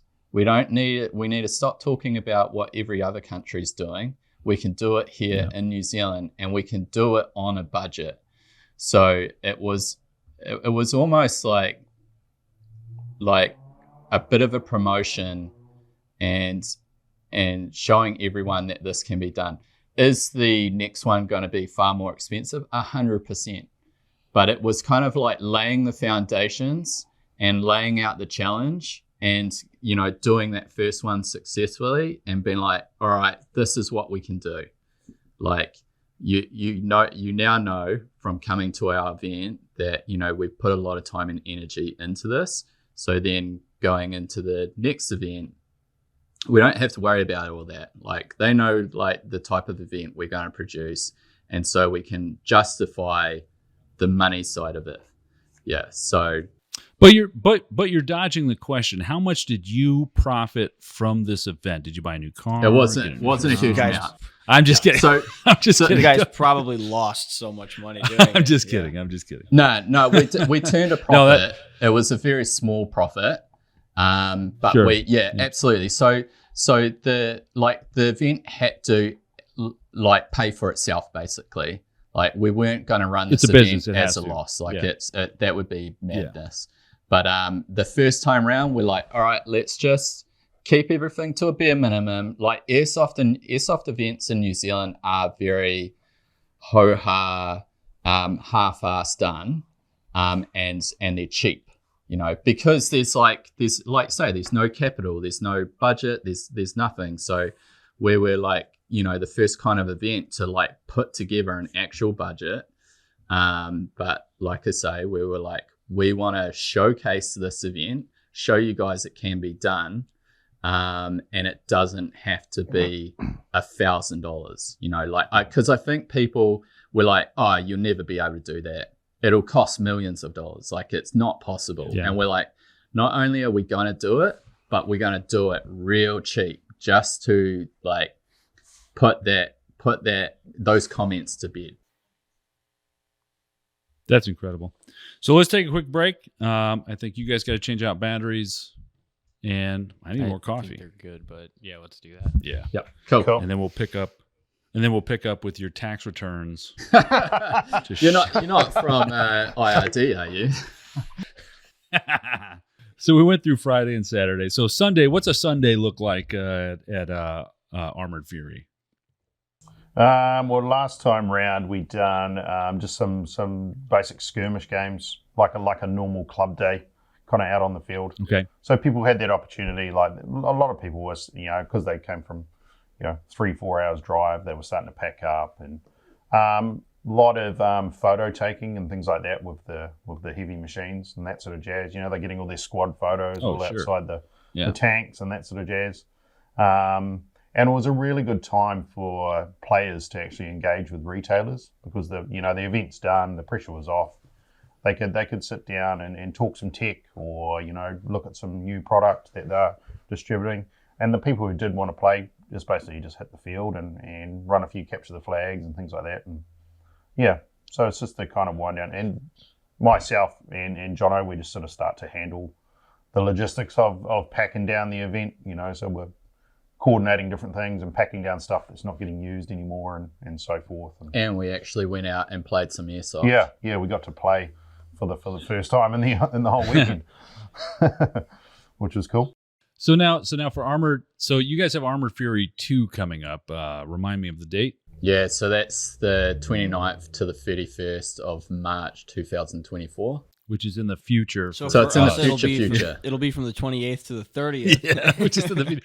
So now for Armored Fury 2, are you guys looking at expanding the scenario into Sunday or expanding it even into Friday night? Like how's keeping a similar structure like over the 3 days, but we're bringing a night op in this time, which we didn't do last time.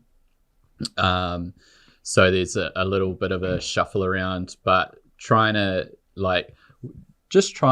put together, like, obviously the game scenario is like super wild and that's what people like talk about a lot, but like just trying to like put together the whole package and bring a few different things into the mix, and that worked really well last time, so we're not looking to mess with it too much, but the game scenario will just be a little bit more sophisticated this time around. It's a brand new game mode, so it's all brand new, totally fresh, a bit more sophisticated this time around, which is up to this guy to plan all that, the actual game scenario. So all the pressure's on him. I just sit back and not worry about anything. Not true. I do a lot of logistics. So then are you guys still using the same game aspects in terms of like the tanks? I know you said you're getting 2 tanks this year, and then the helicopter. Like you guys still what's the list of assets that you're bringing to the table for Armored Fury 2? You want to list it out? Yeah. So we've got the obviously we've got the Stuart back. We've got the Stuart tank back. We've got the Scorpion. We've got a anti-aircraft gun. We've got, which is going to be firing, by the way. Yeah, it's going to be firing. Not firing blanks, so to speak. We've got an assortment of Jeeps and so we got a 25-pound artillery gun. 25-pound artillery gun. Yep, couple of trucks and Jeeps and some Bring gun carriers. So you're laying it all out on the table, I guess. Is what... Yeah, for sure. We're just acquiring cool shit, basically. Yeah. Hey, if you build it, they will come, and it sounds like you built it the first time. You know what I mean? That sounds amazing. So I gotta ask. So the first. Sorry. So the first one was like $68. What does open play cost? Like, what does it cost to just do like a normal open play, a normal skirmish? Oh, like a normal club day game? Yeah. It costs 10 New Zealand dollars if you're a member of the club. Is there... If you come up, so you're brand new to Airsoft and you turn up and you need like rentals and BBs and field fees and stuff like that, it might cost you around, I don't know, between 50 to 70 bucks. Yeah. Depending on what you need. So if you have all your own stuff, this is terrible. We shouldn't be talking about this actually right now, but it's bad for us. Hurting you right this now. is bad for us. $31. Well, we have a different economy. Like our economy is tanking. Well, our dollar's doing bad.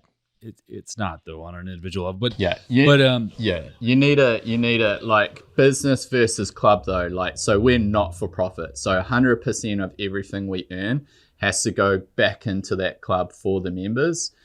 So it is very, very different, and that's why with clubs you generally see everything is run very cheaply versus a business. And do you have to? And there's some. So do you have to pay to be a member as well? Yeah. Yeah. So you'll just pay an annual subscription to be part of that club. And how much is the annual subscription? We just put ours up to 40 New Zealand dollars for 12 months. That's not bad at all. And how many people roughly are in this club? So we're sitting at around 110 members, paid members, plus casuals. That is so incredible, dude. That Actually, is that's so incredible. That brings up a good point. Or like, hello, mouth. Would you like to work? For Armoured Fury 1, I mean, what was the player count for Armoured Fury 1? So another new thing that hadn't really been done before is cap numbers. So we capped the numbers to 110 players. So there was two reasons for that. One reason was so then we knew the total number of players we were building the game for. And the other thing is from a finance standpoint, like you sell out. So we sold out in 12 days. So we had our full budget for the event and we knew there was going to be 110 players at that event. Like it just made like the logistics really predictable. Instead of open-ended, you might end up with 50 players or 500 players. Yeah. And now how long did you hold your breath after you put those tickets up for sale? Just crossing your fingers like, please sell. Holy cow. Probably less than 2 minutes before the system started having issues because people were freaking out because this is their first introduction to an event where we said tickets are limited. There is a maximum number of tickets. So it ramped up demand. Everyone freaked out as soon as the tickets went live. Everyone freaked out and we had all sorts of admin system issues because people were trying to buy multiple tickets all in one hit so they didn't miss out. So yeah, it's a pretty wild experience just in that side of things. No, that's awesome, man. That is a great experience. And how many people are you capping at for the second Operation Armor? Do 200. Do 200. That's top secret. No, do 200. Do 200. You heard it here first. But you heard it here first. Operation Armored Fury 2 capped out at 200. You can take that to the bank. You need 1,000 players and 2 airsoft celebrities at the event if you want it to matter. Also, Airsoft Alphonse will be there. You need Novrich there. Well, what we'll say is you have to watch the podcast to find out what the details are for the event. Are they right behind you on that poster?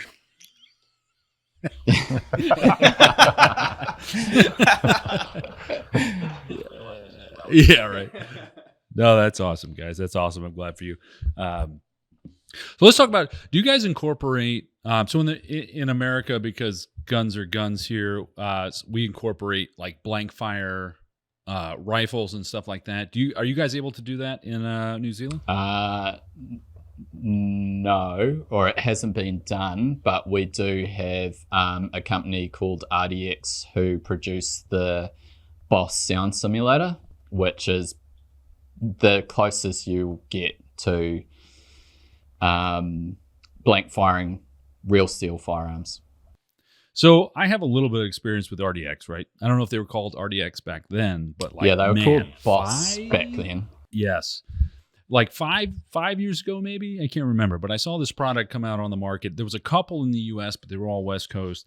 And just for the listeners, it's basically, back then, I don't know if it is now, but back then it looked like a 203 grenade launcher that goes underneath the rifle barrel. And every time you pulled the trigger, I believe it used gas to make an audible pop so that your airsoft gun sounds louder. And there's like this big, there's a big thing in airsoft right now to make your guns quieter. I always wanted my gun to be so fucking loud that when I cornered somebody, like the noise alone. So you guys are working with. Yeah. So you guys are working with them. You guys are usually utilizing. Yeah, that so in they're your one of the games? Is that what's sponsors going of on? the event.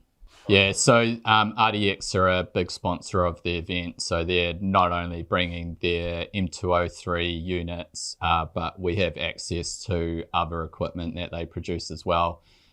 So, for example, the anti-aircraft gun will have one of their larger units, which are designed for the LAV vehicles.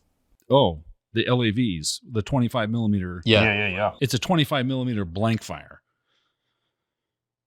Or maybe 30 mil. Well, I you don't said know. RDX so they've is produced a unit. They've produced a unit that will be fitting to our anti-air. and it's like an electro-pneumatic. It's like an electro-pneumatic unit. It's not like a shell that's a blank. It's like it's gas and Yeah, so it's like a electronics, unit right? that will just sit off to the side or be mounted on the machine, and it just generates its noise while it's firing a gas. Yeah, if you go onto the RDX website, they've got some like awesome videos of the units on the labs, and they've actually fitted like a custom made LED system that goes into the end of the barrel, so it creates like that visual report as well. Oh, so they're doing muzzle flash also. And so the boss unit. Yeah, If you have a boss unit, you can wire it into your wire harness for your airsoft gun, and it basically activates. Yeah, So do you into your guys have trigger any system. experience with wiring them into like a Jeftron Leviathan or a Gate Titan? And I'm getting like really technical now. I don't know if you guys like tech on your stuff like that, because but like Yeah, I think they've actually. I think they've actually released, because they're actually releasing the boss units to market, and that's happening pretty soon. And they've just released all like their like tech info for how to integrate the systems into your airsoft guns. Question. I know it most of the time is wired into the trigger contacts of an AEG. Have they figured out how to make it work with a gas blowback? I had to ask. Don't know. I had to ask. How? So- How That would might they be. do that? That's why I'm curious. you might as well just use a blank fire, because it's Yeah. just Yeah, but I it's can't use a blank fire rifle at Zulu. I can't use a my blank gas fire blowbacks. is just as effective as a gas gun in the winter. That is also true. That is also true. I had to ask. Jordan really likes gas guns. Yeah. I have too many. He really, Yeah, They're terrible. yeah. They're awesome. they're awesome and terrible. It's They're like fucking terrible. they're awesome and terrible. Like they're super temperamental, but when they're working right, it's like, yeah, I got that. Ooh, I just racked my bolt. I chambered around. Oh, tack reload. BBs aren't falling out. Anthony gets me. Oh wait, look at that bolt release. It's not an electronic little click. It's like, phew. Oh, yeah. I just loaded my new mag. Ugh, God. Join the army.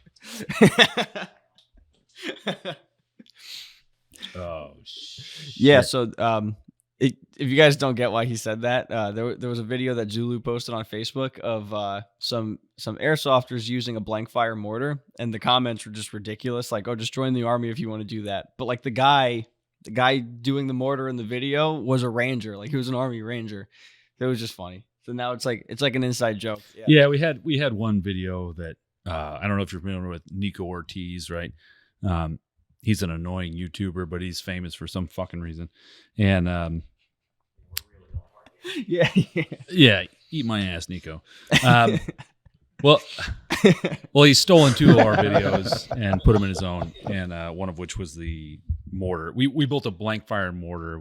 It's just a tube, and I bought some demilled mortar rounds, some 60 millimeter mortar rounds, and used some shotgun blanks and whatever. And it looks really cool. And then we posted a video of it because it looks fucking cool. And for whatever reason, that video went quasi-viral, not really viral, but quasi-viral, right? Sure. And a bunch of people outside the airsoft community saw it. And for whatever reason, they felt the need to post shit. Like one guy was like, "Well, no wonder they got spotted. There's a guy in a yellow vest there. You mean the referee? Because it's an airsoft game? It's just a replica mortar. It's not a real mortar. Yeah, it's all fucking fake, dude. Like, oh man, they should have provided security. That's, go to Ukraine. You can fight in Ukraine. Like that was replica security. Yeah, it wasn't real security. Jesus Christ, man, we're just playing airsoft in our backyard. Fuck. Man.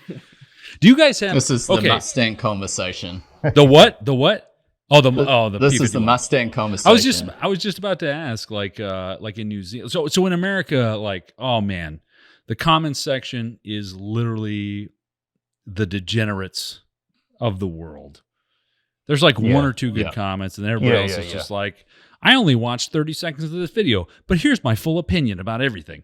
Like, is it like that in New Zealand? Like, I mean, obviously the internet is the internet, but like social media. Doesn't the matter local where you go, airsoft you always get community, those like- keyboard warriors. We just avoided I guess the question could be rephrased: is everybody special in New Zealand the way that everybody is special in America? And oh man, we have right? special airsofters too. Don't you worry. Well, like the condition of being an airsoft in itself is pretty special, you know. Yeah, but I noticed you guys. Yeah, I noticed you guys are wearing special FX shirts. Why don't you go into detail about that? Yeah, so we've been involved with pyrotechnics for years. Not at the same level as Len, who owns the company that does all the custom pyrotechnic work for us. But we are basically a partner to his company. Have been for years.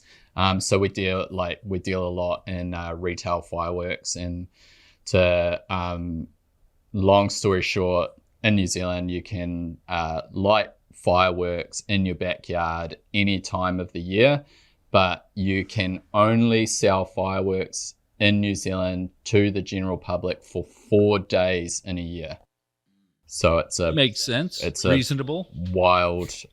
So we do a lot of that, but we're now bridging into airsoft stuff. So we're looking at the company doing premium airsoft events, seeing how many we can do per year, etc., getting into airsoft products and airsoft systems, and like there's a lot of things going on in the background that I can't exactly talk about right now. But very, like, there's basically the pyrotechnic side of Special Effects Limited, and then the airsoft side of Special Effects. So the pyrotechnics we've been doing for years, but the airsoft stuff, bringing that on board into the company is quite a recent thing. And there's just a lot going on, a lot of meetings and signing contracts and all that kind of jam, and getting that all up and running. Which it's super exciting. So now are you guys Wish I could say more. Yeah. So now are you guys going to do just pyrotechnics for your events, or are you trying to market yourselves to all airsoft producers in New Zealand, and you guys will do pyrotechnics for them as well? Yeah. So if for anyone that has watched the video or will go on to watch the video, so we, as part of the next Operation Armoured Fury event, we've created door breaching with pyrotechnics. So that's, again, something that's never been done before. It's a lot of kind of figuring out how to do that safely, because now you're bringing pyrotechnic effects in a very, very close proximity to people, and so we've basically got it all nutted out. It's going to be squads of players are going to be able to breach doors at the next event using pyrotechnic effects. So fully encourage you guys to, if you haven't seen it, go check out the video for that. It's pretty cool. It's pretty stressful to shoot that promotional video. We had to travel to a different part of the country. It took 2 days of testing to come up with the right pyrotechnics to dismantle a structured door safely, and then shoot the video for it. But what was the question again? Sorry, I've just gone down a bit of a rabbit hole. No, so I was asking, are you guys trying to market to all the other airsoft producers as well? Yeah, we're really kind of investigating. Like, okay, we've like basically built like a door breaching building. Is there a way that we can go to other events with that type of like product and knowledge and things like that, and replicate it at other events? So like it's something that we're doing for ourselves first and figuring it all out, but then really looking to the future and saying, well, like if the airsoft players really enjoy like breaching doors and stuff like that, and it's it's financially viable and we can replicate it and we can travel with it, then it's like we can then approach other event coordinators and say, hey, look, like, do you want to integrate this into your airsoft event? Because we have the product and product we offer. Yeah, something we can offer to other people. So we are always looking to that, looking to those future options. So yeah, and that's why I say there's a lot of things going on in the background that we're constantly working on. But yeah, that would definitely be a real exciting one. And I wish we had a company in the U.S. that was able to really bring more pyrotechnics to the airsoft game. We're in a weird state right now where pyrotechnics, even the really safe ones, are getting banned. Like Dave was talking earlier about EG67s. Like anything with the charge in it is going to eventually, like if not immediately, get just flagged. It's called a destructive device, and it's tough. So, and I saw you guys have like tag-in launchers. People are using that at that event, and like we can't get tag-ins. It's not only is it a Russian import, but they're a destructive device. So the ATF or Bureau of Alcohol, Tobacco, Firearms, they're like, nope, you can't have it, and it sucks. It really sucks. So it's cool to hear that you guys are doing that. I'm a little jealous. So the funny a little thing jealous. is- I really want to go to New Zealand and play sometime. It'd be I awesome. just pulled up the trailer video they were talking about, and I'm sitting here laughing to myself because I've seen this video already. It was posted by a YouTuber I watch. I did not Yeah, realize from this YouTuber was in NonoCat? New Zealand. Yeah, I watch their videos because they do a lot of gas gun videos. That's there awesome. you go. That's awesome. Hey, That your is- marketing's working. Yeah. that is super cool. There you go. There you go. Here we go. Here we go. Here we go. So let's talk about safety at these events, right? So,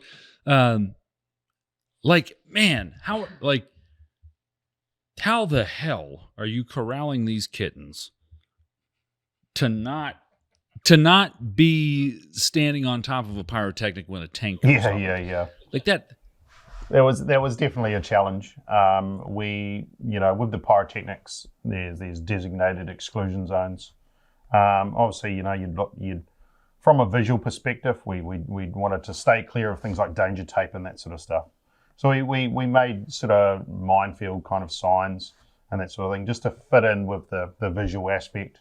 But keeping people out of those zones was a mission. But it as a game coordinator, you want everybody to go home. So, it's you just got to be brutal with them and, yell at them, get out of there, Yeah. And we So- put all those stages in place. Like we go pretty hardcore at the safety briefing, and if you're not going to play by, that safety aspect that we expect the players to sort of uphold when they're on the field, then you're off the field, plain and simple. Because it's you're not just you're potentially long-term damaging the event. You're damaging your own personal experience, and you're also wrecking it for other players. So we have to be super brutal with it. This is the line. We don't cross that line.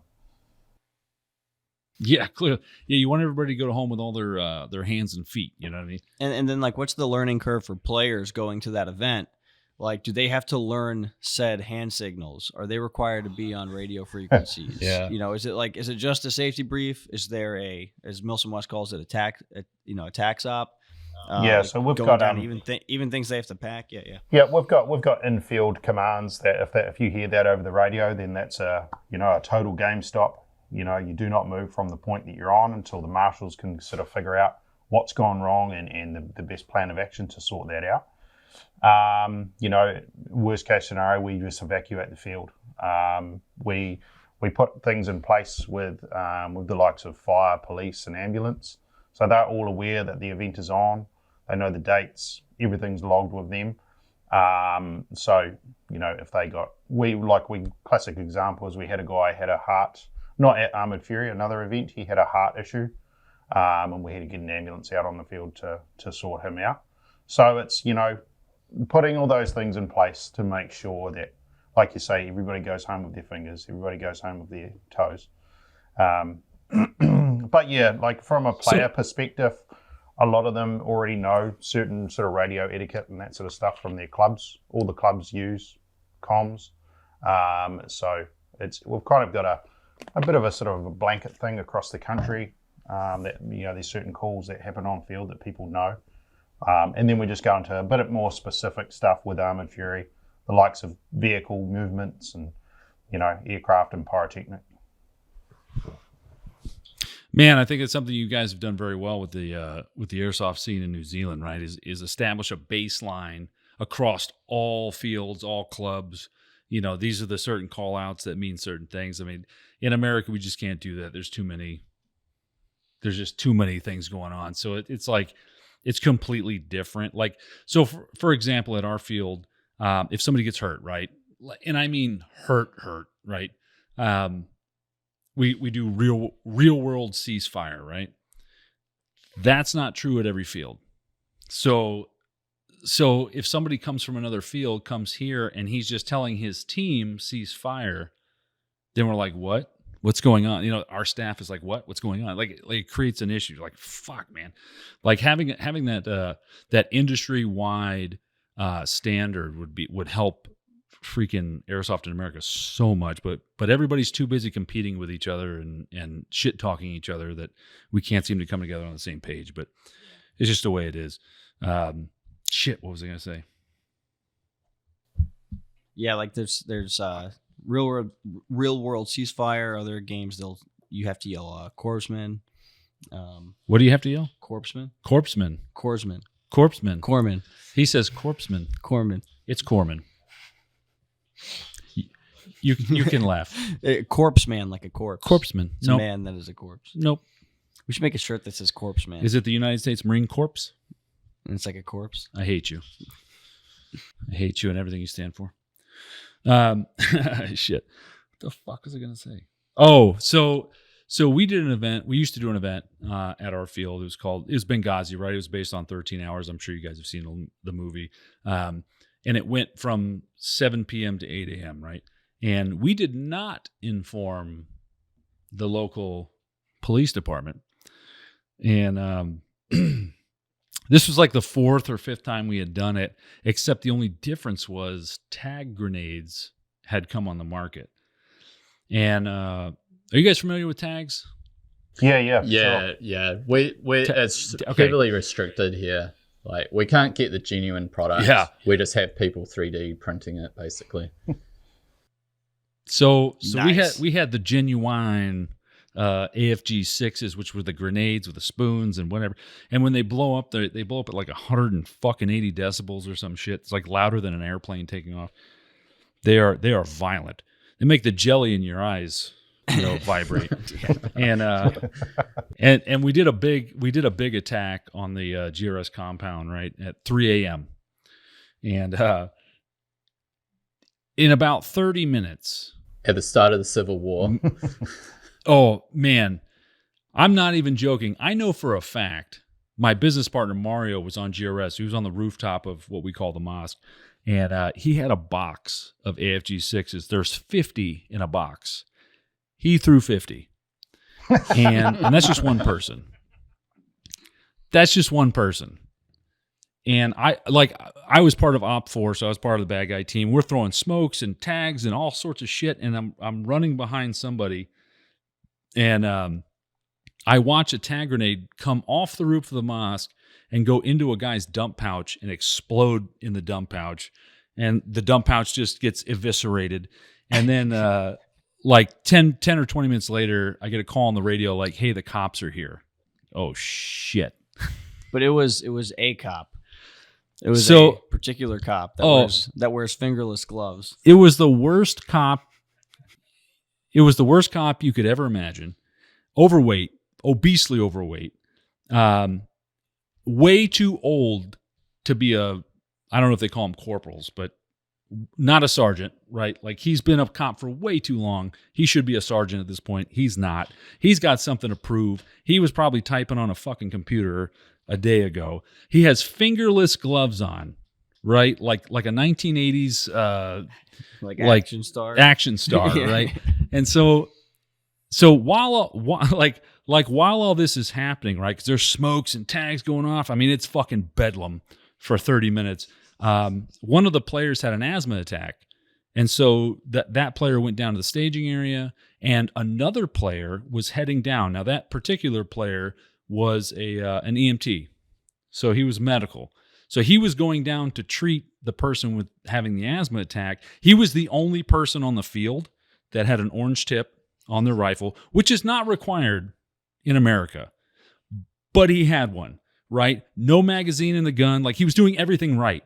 So when he came down the ramp down to the staging area, all he saw was white lights pointing at his face and somebody yelling, "Stop, freeze!" And he's like, "What are you talking about? It's the airsoft field. Stop reaching. Oh yeah, dude." And it was awful. The guy pulled his gun on him. Like, it was bad. It was fucking bad. So we don't do that game in our field anymore. Moral of the story: Nobody got shot. Nobody got shot. Nobody got Yeah, shot. that's good. They did say though that they did say that 3 different counties called the cops. Taggins are loud. I can only imagine what it sounded like from 100 miles away. I mean, it probably sounded like the Civil War. And Like, it was and- fucking crazy. And for their reference, like, how far are counties from one another in Oh. New York? Like, Miles. How many kilometers is that? We don't know. We're American. You do the conversion. yeah, It's we do football fields. You guys are metric. your- 50, 60 miles in a circle, and 3 counties called us on it. So we don't do that there anymore. So always make sure. Yeah. That was the best Benghazi we did at the field. It was. Sounds Up until amazing. that point. And Yeah, then- sounds then it was- amazing. Yeah. We Yeah, were it like was good still time. on the field, and Dave and Mario were off the field talking to the cop, and like we're all man. we're all up there quiet, and we're just like, There was 300 people there. we were thinking like, what happens if they don't come back? Like, what if they don't come back on the field? Like, what's gonna happen? So we had 300 people there, and these cops were like, "Give me everybody's IDs."